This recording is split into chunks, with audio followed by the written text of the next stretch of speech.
Demek, urmattogo tatыктуу adam деп айтсак жакшы. Mavlüt okutsa bolobu деген суроо экен.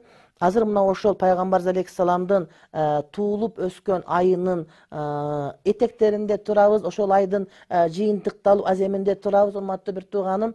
Mavlüt дегенде эгерде мындай бир арам иштер аралашпастан, музыка, ичимдик аралашпастан, эркек аял аралашып кетпестен, жөн гана пайгамбар алейхиссаламдын тарыхын, өмүр баянын окуп, ошону таанысак, албетте муну биз болот деп айтар элек. Бирок арам нерсе аралашып кеткен учурда анда ошол нерсени алымдарыбыздын көпчүлүгү туура эмес деп баа берген. Ал эмес ошол Мавлүткө каршы болгондордун эң чоңдорунун бири Ахмад ибн Тейме деген адам айтат, эгерде кимдир бирөөлөр дейт пайгамбарыбыздын дининен алыс болуп жүрсө, ошолорду Мавлүттүн шылтоосу менен чакырып, ошолорго пайгамбар жөнүндө айтып берип, динге чакыра турган болсок, андан эч кандай зыяны жок деген сөзү өзүнүн Иктида деген китебинде келет. Ал эми андан башка алымдардын бардыгы, Ибн Абидин жана башка Ханафи алымдардын бардыгы ошол Мавлүт окуп, ошол жерде кедей камбагалдарга жардам берип, колдон келген жакшылыгын көрсөтсөк, пайгамбар туурасында ырлар айтылынса, ошол адамдын сабырдуулугу, айкөлдүгү, кенендиги, ошол адамдын бир кайрымдуулугу туурасында сөздөр айтылынса, албетте